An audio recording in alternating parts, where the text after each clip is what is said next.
I don't want no oil, a spoil in my shoreline. I like fish much better than crud. I like birds and things, creeping and crawling. Won't trade no more oil for blood. The sun done give us all we need to make this country run. But that black demon oil's got us fussing and fighting, and I do believe it's time we was done. I don't want them nukes run by them kooks who think radioactivity is fun. No more three-headed frogs or kids with leukemia. Nuclear power ain't fit for a dog. The sun done give us all we need to make this country run. But that nuclear power's got us fussing and fighting, and I do believe it's time we was done. No nukes! Good morning, Toledo, and hello to those of you listening on the internet wherever and whenever you are.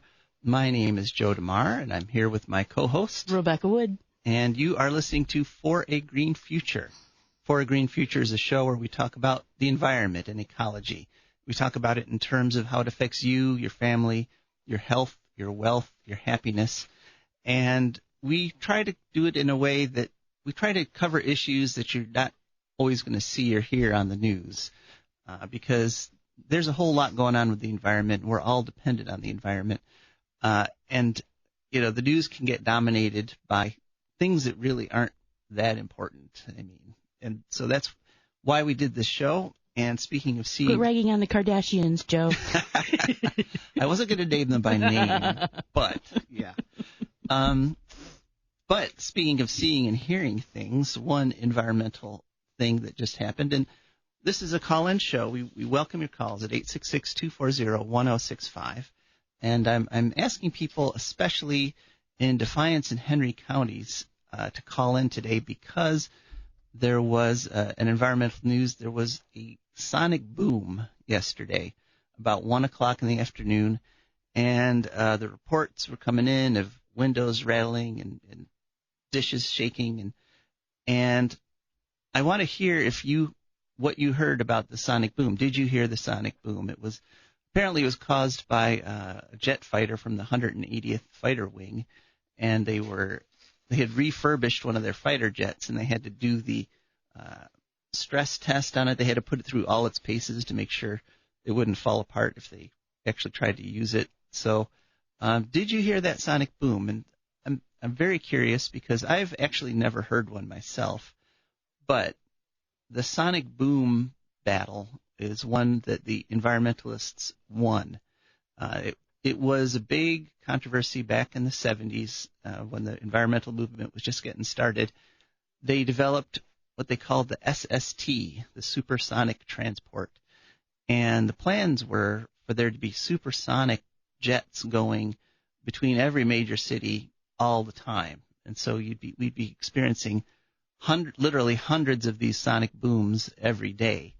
And environmentalists kind of got up on this issue. It was actually, I was pretty young at the time. I wasn't really involved in those sorts of things at the time. But environmentalists said, this is crazy. It causes stress on wildlife and stress for people, and people's windows are going to break. And we won. We won that one. Supersonic transport is federally prohibited all over above the continental U.S.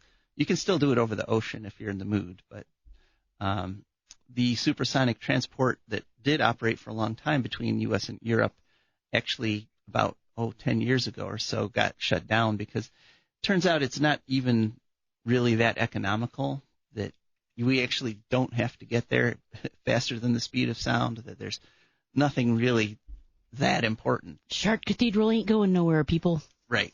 Yeah. So Did you hear the sonic boom? If you did, please call in and tell us about it, because I'm very curious. I've never heard one myself, and we'd like to know. This is the best show in Ohio, but it gets better every time you call in. And so I was driving in this morning, and we were it was a really beautiful sunrise, just gorgeous. It was big. First, the sky was red. The entire sky was red, and then it switched to orange, and then it got lighter and lighter. And it just once again reminded me that the environment, the earth, what it provides for us, it's not just great that it protects us in so many ways, but it's also beautiful. I mean, it doesn't have to be doing it in a way that we find so beautiful, but it does. But today I wanted to talk a little bit about something that is not visible. I wanted to talk a little bit about magnetism and the importance of magnetism to life on Earth. So a lot of people don't know this, but life on Earth is absolutely dependent on there being a magnetic field on the Earth. And the Earth's magnetic field passes through all of us constantly. We're born in it. It's going through our bodies. It goes through the entire planet. Comes in at it comes in at the South Pole and goes out at the North Pole. Pretty sure that's how it works. But it's a field that extends well out into space, and the sun is constantly sending these charged particles at us that would literally fry us. Well, it would destroy our DNA. It would wreck our cells from the inside. All kinds of radiation and charged particles. But the Earth's magnetic field deflects all those, or most of them, around us. And in fact, the northern lights are those charged particles getting bumped by the Earth's magnetic field, and then it follows the magnetic lines of force and then comes down in at the poles. And so that's why we get northern lights. And if you were to look at northern lights from the outside, from space, you would see that they form a big circle, actually. So you can't see that from the ground, but it's really cool. I've seen pictures from space, from the space shuttle, and yeah, it's neat. But in addition to the natural magnetic fields that we're exposed to, we in this society, at this time in human history, we're exposed to lots of artificial magnetic fields. They are varying in strength. The Earth's magnetic field is about what you call 1 Gauss, or 0.001 Tesla. So the Earth's magnetic field is pretty weak, really. I mean, it'll move that little dial on your compass, but it's not gonna pull anything out of your hand or anything. It's persistent and it's low level, but we are exposed to many natural or unnatural, human-made magnetic fields. And there's been a lot of controversy over whether or not this actually hurts people. And one study that came out in Britain just about 2 years ago, one of the sources of the artificial magnetic fields that we face is the radiation from our cell phones, the radio waves coming off of our cell phones. And there's been a lot of controversy. Some people say that this causes cancer. Other people say, no, it doesn't, because they're saying, the people who say that there's no effect from artificial magnetic and electromagnetic forces say that those forces aren't what's called ionizing radiation, and so therefore it can't really hurt cells. Now, ionizing radiation, undoubtedly everybody agrees, yes, ionizing radiation hurts cells and causes cancer, and it does all kinds of nasty things. And what that means specifically is that if you have an atom, atoms like to sit there with their same number of protons and neutrons. They like to balance out, the protons with the positive charge, the electrons with the negative charge. They like to have the same number of both, and that's a happy atom. If you zap an atom with ionizing radiation, like the stuff that's coming off the sun and the solar wind, it knocks some of those electrons out. and that creates an atom which is no longer happy. It's no longer balanced. It's an atom that it has a positive charge because it's lost its negative electron, so it's an unbalanced atom, and that atom wants to get more electrons as soon as it possibly can.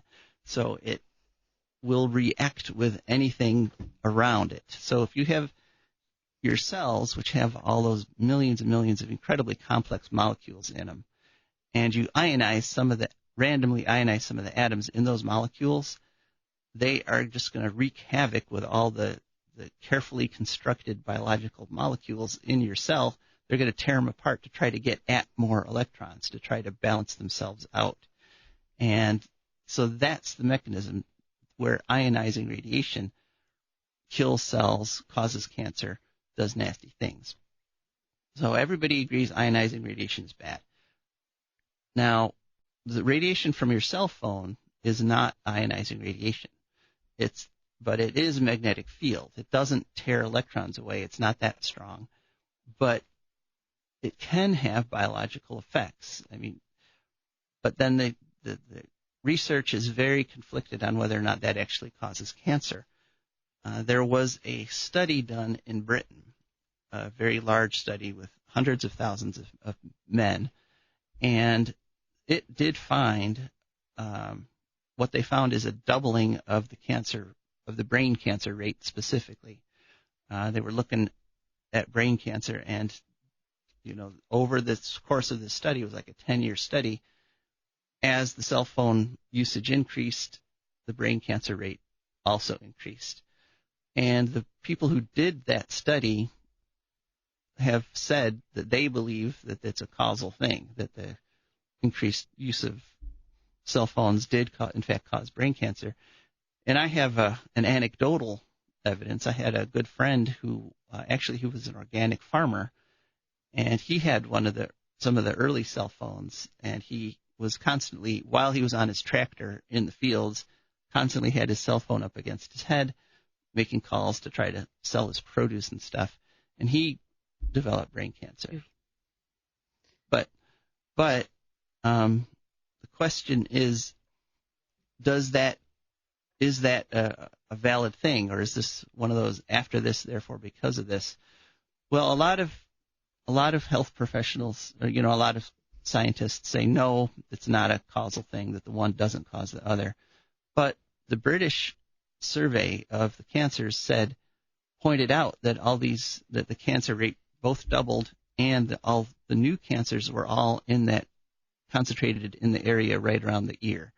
So they're drawing the link, even though a lot of other people aren't. Makes some sense. Traditionally, there's something about people wear magnets for arthritis, though, don't they? Is that bad? It's definitely not bad. There's no evidence that hurts, but yeah, for rheumatoid arthritis, there's been a long time they've treated rheumatoid arthritis with magnets. It can vary from doing a sort of a pulsing magnetic field where you go in and they have a machine that does like long, slow pulses of magnetic fields. Every sort of, old people-oriented catalog has little magnetic bracelets or something in it. Right, and then they have the permanent magnets which attach to your clothes or you strap onto your body where it's affected. There are people who have said that has helped them. I've been looking for studies actually to see, and the scientific studies are kind of, again, half and half iffy. Maybe it works, maybe it doesn't, which is, when you look at things scientifically, it's very frustrating. But one reason that it could be that these studies are sort of conflicting and one shows cancer and the other doesn't, is that it might matter how you're oriented towards that magnetic field. Because when you think about it, the Earth's magnetic field is always pointing north. You anywhere on the planet, if you have a magnetic sense, then you can know which way is north, and all your cells can kind of line up that way. All these artificial magnetic fields are pointing every which way. They're completely random. So it could be something along the lines of, if the artificial one fights with the the Earth's magnetic field, it might cause one result, or if it's lined up with the Earth's magnetic field, it might cause another result. I don't know. That's just... I just read someplace this week that when your dog gets ready to use the facilities on someone's tree lawn and starts doing the little circling dance, that's because it's lining up with the Earth's magnetic field. Really? I'm not sure why that's important to the dog for what it's going to do. Well, yeah. Maybe there's a reason. I don't know. Right. Well, that. Or what? There's a Scottish superstition also. That has to do with how water circles the drain, right? What? Magnetism? No, the Earth's magnetic field? That's no. the Coriolis effect. That's a Coriolis effect. Okay, yeah, that's different. All right. That's just because we're on a big spinning thing. Okay. That happens. Fair enough. Yeah.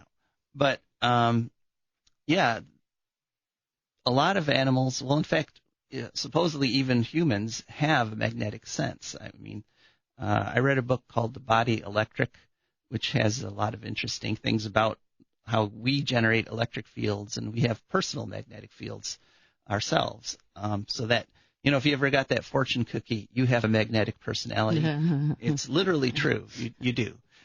But, of course, it's much more developed in some animals than others. Like migrating birds have an excellent magnetic sense, and they can navigate their way around the entire globe because they can always feel which way is north and which way is south. All right. And, coming in this morning, I was seeing flocks of geese sort of going back and forth, east and west. And, part of me has always wondered, are they getting confused by all these cell towers and all this artificial magnetic fields that we create?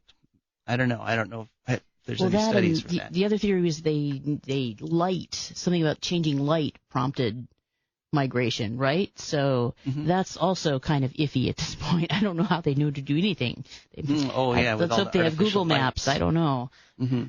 Yeah, artificial light does mess up migration and, of course, insects and so forth. But the situation with the Earth's magnetic field and us is dependent. I forgot to say how the Earth's magnetic field gets generated, which is kind of fascinating.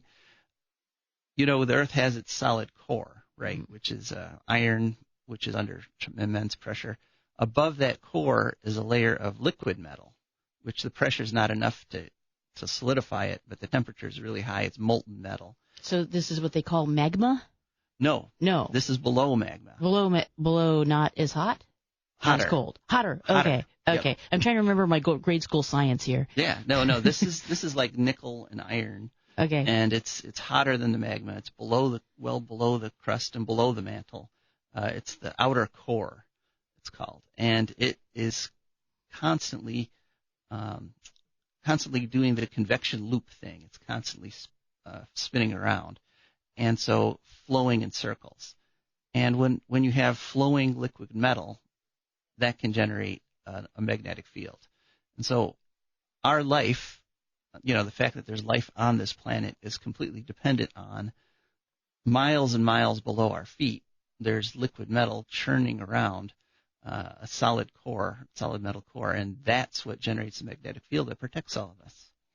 Okay, which protects us from just solar radiation. Yep. Okay. Right. Yep. Radiation, I get it right. now. Good. So, there's even also a galactic magnetic field. Okay, but I thought that was the ozone layer. The ozone layer does something too, right? To protect us from solar radiation? Oh, yeah, the ozone layer also blocks incoming ultraviolet light. Okay. Yeah, no, solar radiation, well, which is a kind of solar radiation. But when I'm saying it protects us from the solar radiation, I'm talking about the charged particles, the alpha and the beta and the gamma rays that are coming from the sun. Radio. Well, alpha and beta. I don't think it stops gamma. I'm not exactly clear on that. I'm sorry. Something I don't actually know off the top of my head. You're ahead of me. Yeah, but fine. so it protects us from the particles that come shooting off the sun, and the ozone protects us from the ultraviolet light which comes shooting off the sun, and the energy in a particle depends on its wavelength. The higher the wavelength, the more energy. And so a lot of people now are concerned about this 5G network thing. This has apparently become the top conspiracy theory subject in the world. Everybody's worried about this 5G.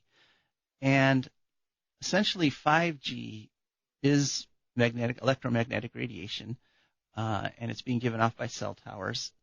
And what it is the 5G uses higher frequencies, so higher energy radio waves.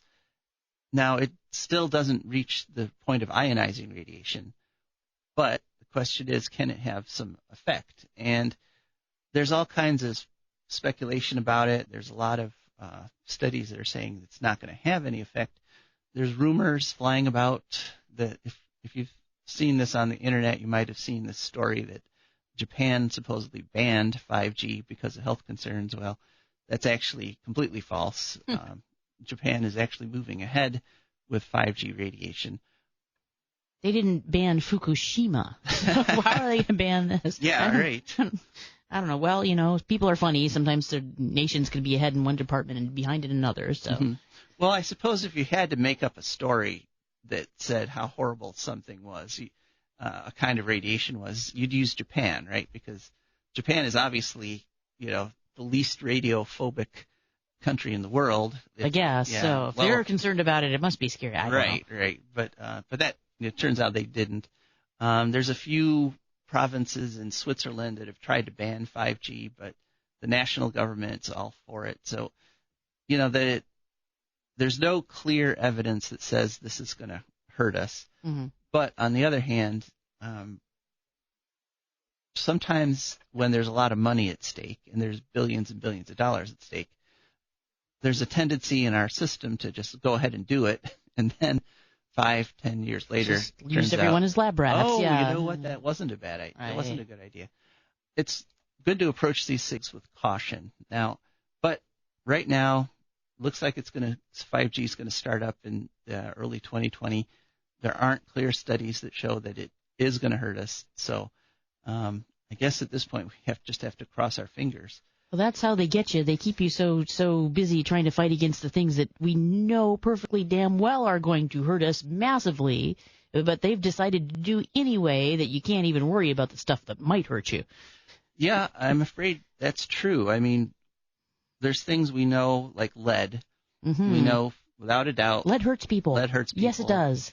More than a century's worth of, data showing, okay, every time we expose people to lead, they get dumber. It hurts their IQ, causes high blood pressure, does all sorts of things. This is what happened to the Roman Empire, people. They was using lead in their pipes. Right, and yet the Trump administration is trying to relax lead rules and increase the exposure that we can get. Actually, I had just had something on that this past week. My wife was using a powder product, and I was looking at the ingredients. Oh, no, it was vitamins, right. I'm not going to name the brand, but my mother was using vitamins, daily vitamins, and I was reading the ingredients on the vitamins, and one of the ingredients is talc. And talc is a toxic metal. I mean, talc definitely causes ovarian cancer and other cancers. I thought it was the asbestos in the talc or something they were trying to say on the television. Well, talc itself is bad news. When you add you add asbestos, it's really special. Right. Right. It makes it even worse. So, I mean, we are not at a time in our history when vitamin companies should be putting talc in their products. It's what you're saying is that we're constantly trying to keep the things that we have won, the battles that we have fought. It wouldn't surprise me if someone tried to come around and suggest we start doing supersonic transports again. We'd have to fight that battle again. The Arctic Wildlife Refuge is another perfect example of that. We have been fighting to keep the Arctic Wildlife Refuge a refuge since it was created, since Carter created it back in the 70s. There's been constant threats from the oil and gas industry to just want to go in there and just drill the heck out of it and create their big ponds full of oil and things like that. And Trump, again, predictably, has come out and said, we want to drill in the Arctic Wildlife Refuge. And in fact, he is issuing orders, go ahead and drill, go ahead and destroy that area. That's fine. And so, yes, they keep us fighting the same battles over and over again, so that when new things come along, it's hard to get a handle on them. It's hard to do the necessary studying and research and showing, that this will hurt people or won't hurt people. But on the whole, though, we still are better off than we were. I mean, we have won some victories, like the victory against supersonic transport and sonic booms. So that's a good thing, and I think we need to keep fighting. We can't assume that now that we can just stop, because as soon as you do that, all the things that we have won slide back. Mm-hmm. So, right. So that's kind of what I wanted to talk about in terms of. It's like a zombie movie. You don't assume it's dead just because you shot it once. Mm-hmm, mm-hmm. Right. You gotta keep shooting it. We're still waiting for a call. If anyone has heard the sonic boom, or if you have any question about any environmental issue or topic or anything that came in the news in the past week or two, we would be happy to talk with you about it at 866-240-1065. That's 866-240-1065. And now we have reached the bottom of the hour, and it's time to hear from our wonderful, wonderful sponsors. Yay. Yeah. All right. Well, one of our sponsors is the Wood County Park District. The Wood County Park District is a natural resources conservation agency. They protect natural spaces, maintain quality green spaces, provide engaging program, and they teach people to love and respect nature, restore wildlife habitats, and lead outdoor adventures. The Wood County Parks protects 20 parks and nature preserves around Wood County, which are open from 8 a.m. to 30 minutes past sunset every day of the year. And there's a couple ways to get in touch with the Wood County Parks. One is to download their app, which I have on my phone. It's a pretty cool app. And you just go to the App Store and search for WC Parks.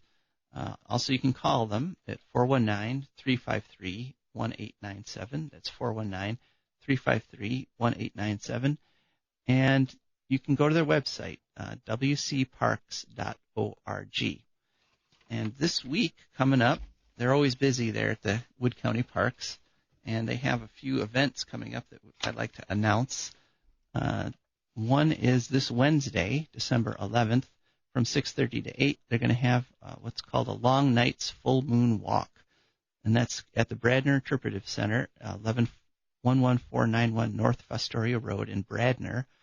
And the lights are the longest, and the full moon is its brightest. Bundle up and enjoy the last full moon of 2019, and you can register at WC Parks or by calling 419-353-1897.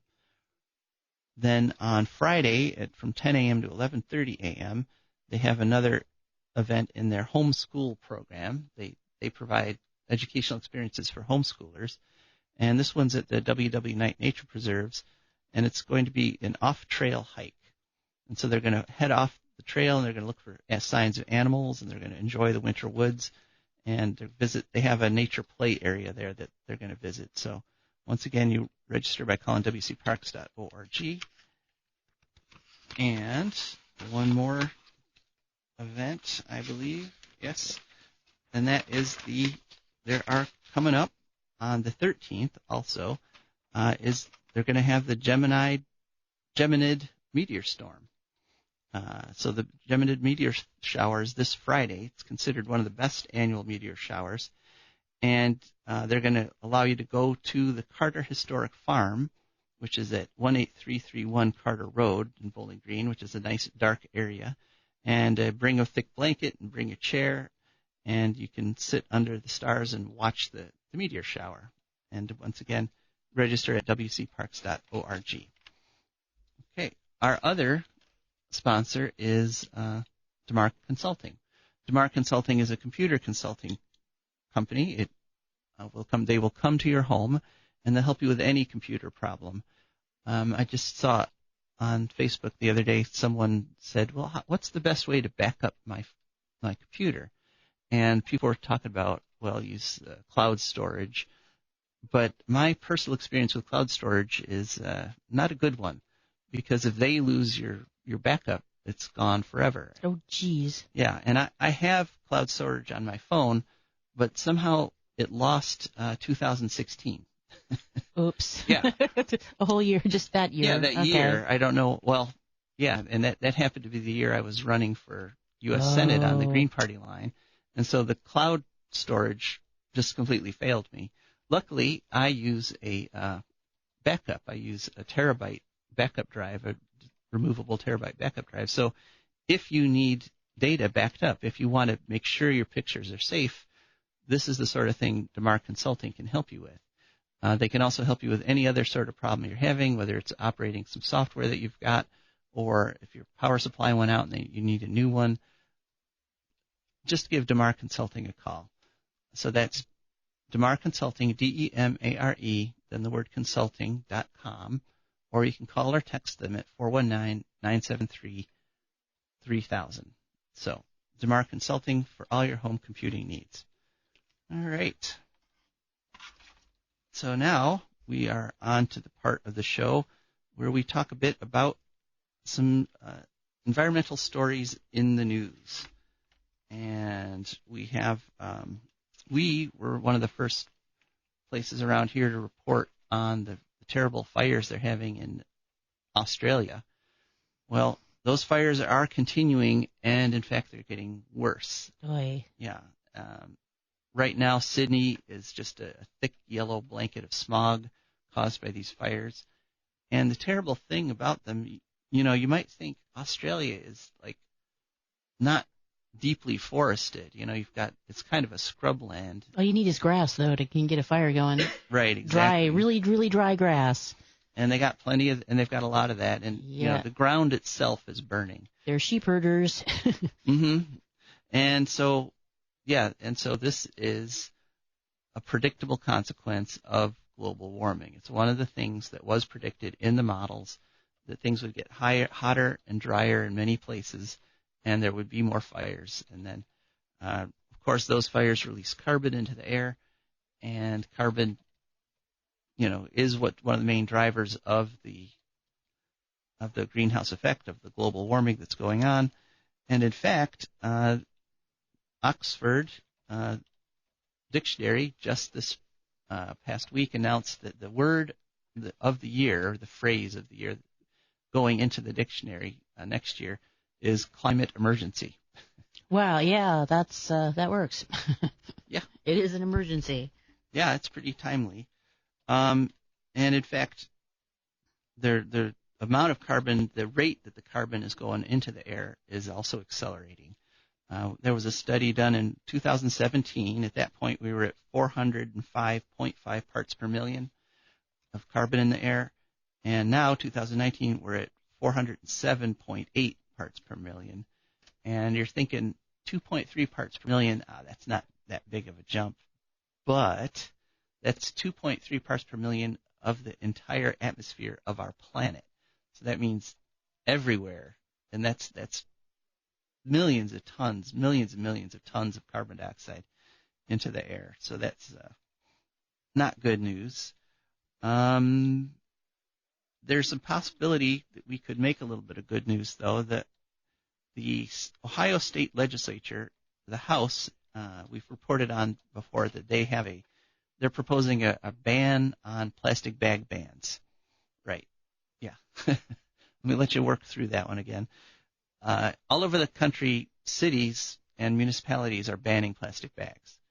And so the Ohio State Legislature wants to head that off. And so they've got a law going, or they're in the process of trying to put a law into place that would make it illegal for municipalities to ban plastic bags. So, okay, who exactly is it going to hurt if people in a municipality decide that they don't want to have plastic bags? You know, why does the legislature feel like they have to step in and say, no, you have to have plastic whether you like it or not? Well, that's a very good question. Thank you. And there have someone, it turns out, yeah. There have been there's a number. Money behind it. Yeah, there could well be money behind it, as with so many things in the Ohio State Legislature.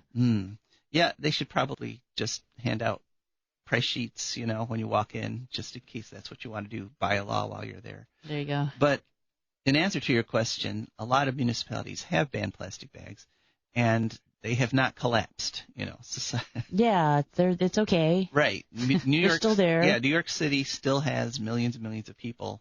The buildings didn't fall down because there were no plastic bags. Because remember, it was like the 80s that they became ubiquitous. Before that, everybody had paper bags for their groceries. Mm-hmm. Right. It was a fairly recent thing. And yeah. So we survived before they came along, and we'll survive after they're gone, because one way or another they've got to go. But that is called House Bill 625, and it passed the House a few weeks ago. But now it has to pass the Senate and possibly be signed by Have they the noticed governor. that we have real, actual problems in Ohio, that people are actually suffering? And what we're suffering from is mostly not a lack of plastic bags. Right. Yeah, true. But this is what they spend their time on. Really? Yes, they've spent a lot of time on this. They've taken ban was proposed way back at the start of the year, so they've taken almost a year to work it through the committee meetings and listen to hearing testimony, which they ignore. That's something that I just saw an interview about the House Bill 6 with some legislator said, well, we had public hearings on this. This wasn't but of course they didn't mention that 90% of the people in the public hearings opposed House Bill 6. Yeah. Yeah, they had public hearings. The public said, don't do this. And then they went and did it. Yeah. But now they're trying to claim, it's a public hearing. That we listened, we just didn't care. Right. Yeah, that's it. She didn't include that sentence in the interview. So, so it's not too late if you wanted to give a call to your senator, your state senator, and tell them, don't allow the plastic bag ban, or vote against House Bill 625, then that would be up to you, because this is this is a show where we teach people things, where we try to tell people things, and I'm going to urge you to action here. I'm going to say, call your state senator and tell him, don't pass this ban on bans, which hurts local sovereignty. Because if a specific city or county wants to do it, the state should not have any business coming in and saying you can't do that. Now, what I'm going to have to do, though, is edit out that specific call to action before this plays on WGRN in Columbus. So, right. So sorry, if you know someone in Columbus, tell them I said to do this. But there we go. But, it's kind of implied, even if he doesn't say it directly. Right, but because that's a nonprofit station, we can't make direct calls to action. So. But when you say this is horrible and stupid, and someone of your legislator is doing it, that there's sort of a logical process that maybe suggests a course of action. Right. So all right. Well, but that's one reason I love to be here on 106.5 FM, because this is a commercial station and we don't have those same kinds of limitations. All right. So we're doing pretty well now. Rebecca, I think you had something you were looking up.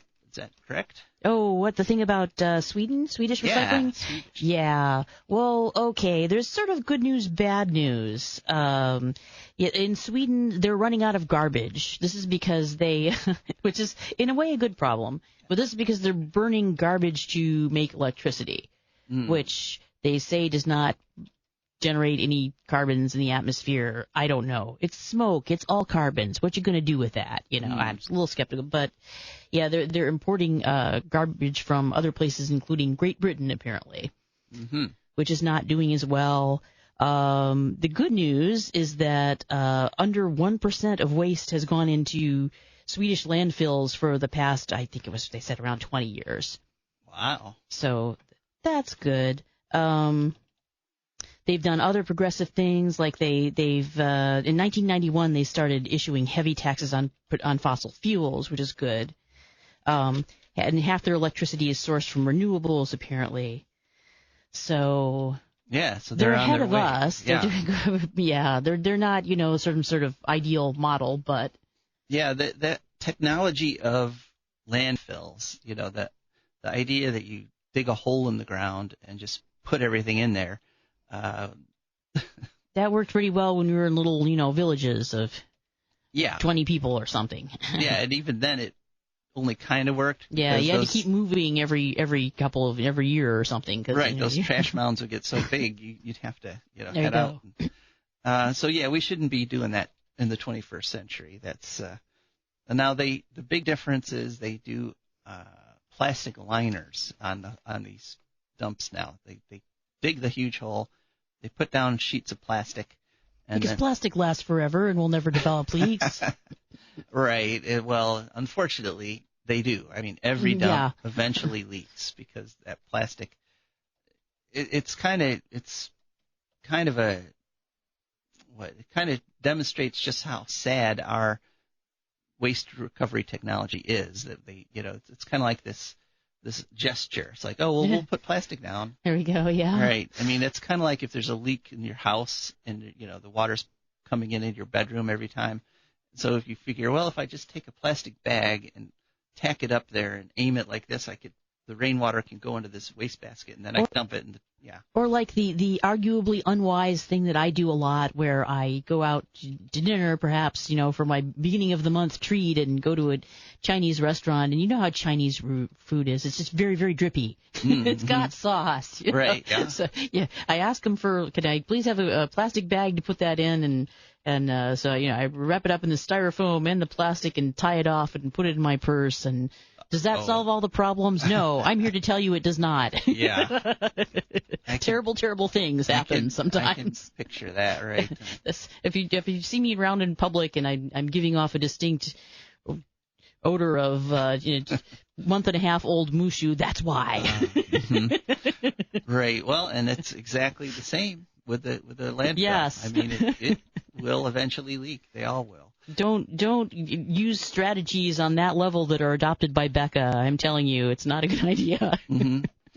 Okay, I have another update on a story that we've covered before, and that is a few weeks ago we had Diane DeRigo from NEARS on here, and she was talking about the House bill in order to allow the transportation of nuclear wastes, a bill which would, if it goes through and they start transporting this waste, it will irradiate hundreds of millions of us.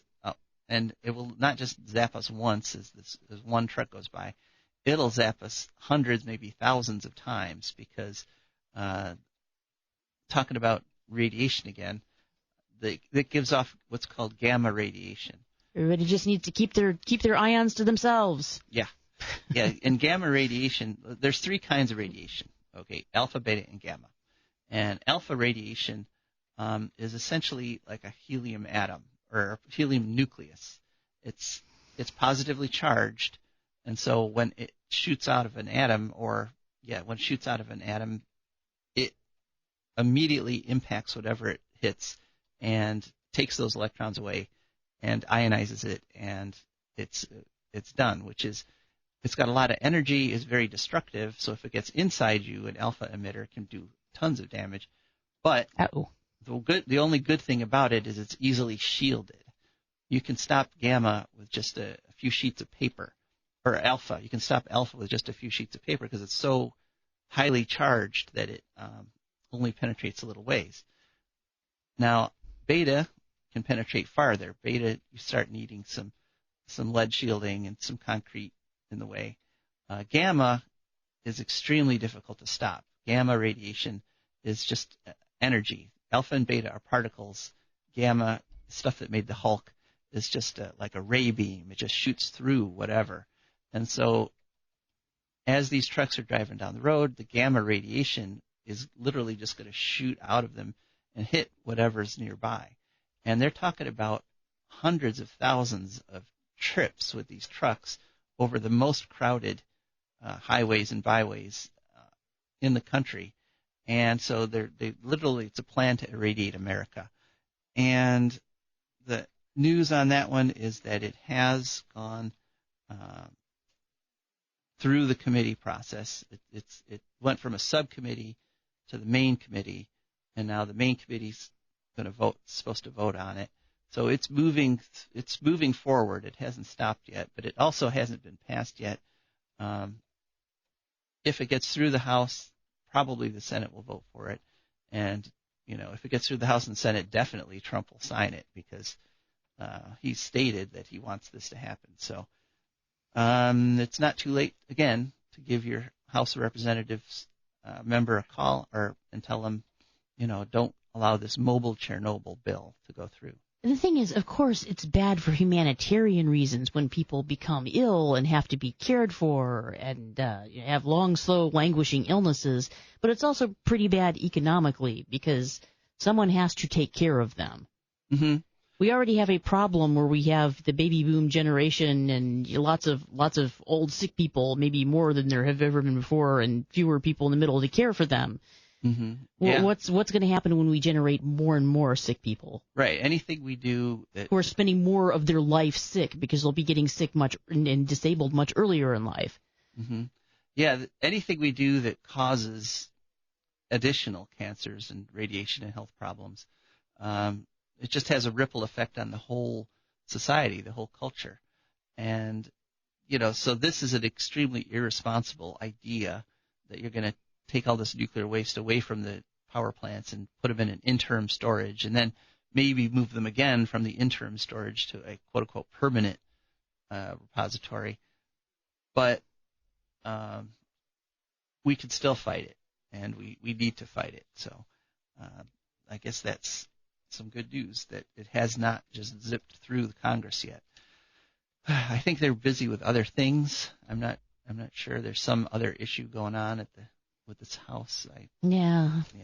Something happening. I don't know. All right. So let's see. We're still plenty of time to take a call at 866-240-1065.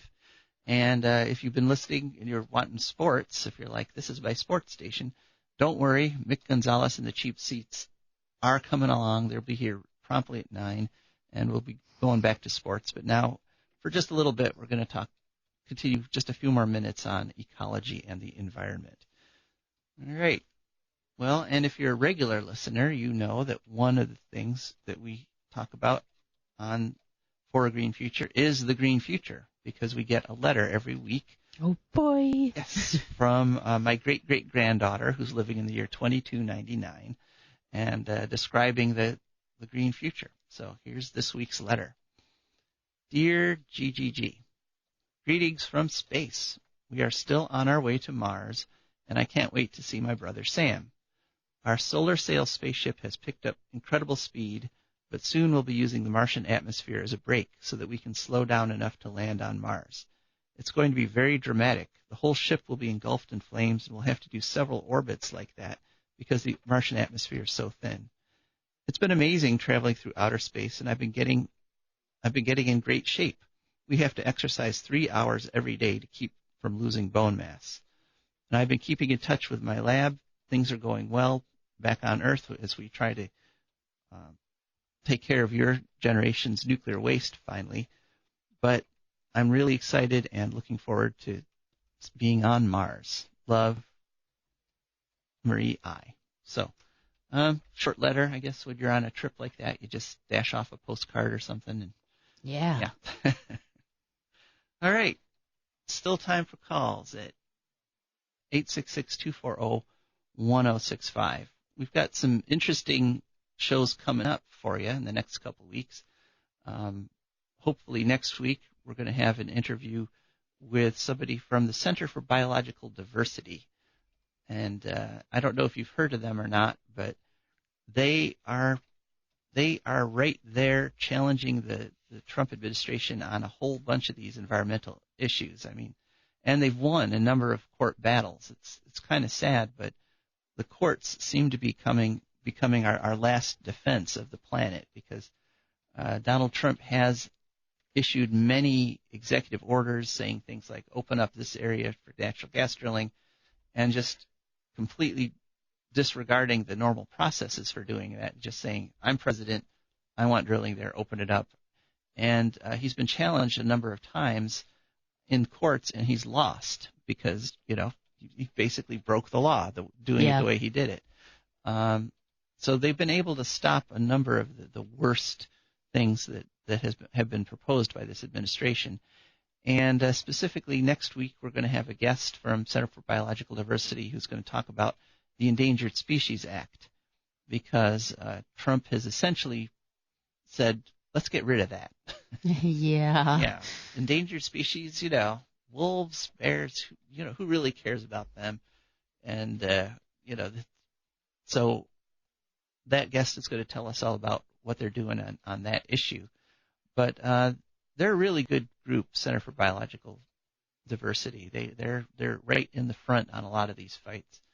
And the week after that, which will be our show just before Christmas, I am working on and hoping to have a fella who has a local electronics recycling business. And we want to make the case that maybe buying new isn't necessary. Maybe you can actually make your dollar go a little further and be a little more environmentally friendly by buying refurbished or recycled electronics. And his company, locally based Toledo company, they recycle all kinds of electronics. And I was talking to him that they'll actually take it right down to the motherboard and salvage the individual resistors and capacitors and things. So looking forward to that coming up. And I think let's see, what was there something else that you wanted to talk about, Rebecca? Something else. Yeah, I have something if we need to. Oh, yeah. I've been watching Basic Cable again. You ever see the movie Downsizing? No, I have not. It's a movie with Matt Damon in it, and it mentions a lot of ecological ideas, or I don't even know if they're valid or not, but it talks about some issues. Like, for starters, the idea is that ecologists have decided in this movie that the major problem that's causing all the other problems in the world is overpopulation, which I don't know. That's iffy, but it works as the premise for a movie anyway. Sure. Yeah. There are actually maybe some other ways to handle things other than having less people. There are lots of ways less people could still use less stuff, or more of the existing amount of people. Well, I mean, that's very true. The whole population question, population explosion controversy has been going on for a long time. And there are, I think we're up to 7 billion people now, maybe 7.5 billion, which is more than the planet can carry. But part of the problem is that some of us are using way more resources than others. I mean, if everybody used resources at the same rate as the people at the lower end, like the people of those 7 billion, the billion that use the least amount of energy, if everybody used that amount of energy, we would actually not be too bad off. Also, there's a school of thought anyway that if you want people to have less children, the most effective way to do it is actually to make sure their existing children survive. Mm-hmm. So, they'll stick with the old ways for a while, but generation or two, they're like, oh, yeah, we don't have to be like sea turtles anymore where we just have a whole bunch and hope some of them survive, Mm-hmm. And also take care of people in their old age, then they won't feel like they have to have children's insurance, that kind of thing. Mm-hmm. But okay. Yeah, and education, I think, also education levels right. match up with, or they're inversely related to number of children that you have. Right. Because if you're going to be, you and your whole family are going to be working some kind of crazy low paying jobs just to survive, then you need a lot of people for that because you're not getting paid for, I don't know, peasant farming or garbage picking or whatever occupations are available to you with no education. Mm-hmm. Right, exactly. Yeah, and there was I remember back in the 80s, there was a whole Stop at 2 campaign, like just telling people don't have more than 2 kids. But the problem with all that is that you're trying to convince people not to do the main thing that they were programmed to do, which is reproduce. Right. And so it's better attacking that overpopulation problem by changing the parameters, like you say, increasing the level of education, letting people know that they don't need to have 10 kids in order to survive, Those are the sorts of things that help more. And, I lived in Buffalo for a long time, Erie County, and after the steel mills collapsed, the population of Erie County went down dramatically. But urban sprawl kept going. They kept moving housing developments out from the city, even though there were fewer people. And actually, at that time, the houses weren't even selling. So just reducing population by itself isn't going to guarantee that you're going to save the planet. Right. Theoretically, I mean, it seems simple. Fewer people, we use less resources. But if those fewer people just keep increasing the amount of waste and the amount of carbon they put in the air, and then they'll wipe out the advantage of reducing the population. Very true. Yeah, our problem is really more kind of short-term thinking rather than too many people. All right. So don't feel guilty because you don't have a lot of kids, or if you have a lot of kids. But we definitely need to. I'll just work on reducing our footprint wherever possible, putting solar panels on our houses, switching over to hybrid or electric cars. These are the things that we can individually do. And we just also have to keep fighting the battles. We can't give up because there's literally too much at stake. And the Earth's magnetic field is there to protect us. And so we will, it's on us if we end up not surviving. It's on us Pretty if much, our society collapses, because the planet itself was set up perfectly for our survival. And as we look at more planets around the galaxy, we realize just how incredibly rare this situation is, with a nice, strong magnetic field, with the global tectonic plates keeping the nutrients recycling in and out of the mantle and the crust. We just have a really great planet, and we just really shouldn't mess it up anymore. Literally one in billions and billions. Yes. All right. Well, I hear our theme music. Thank you for sticking with us for this hour, and I hope you're looking forward to listening to Mick Gonzalez and the Cheap Seats. This is Joe DeMare and Rebecca Wood signing off.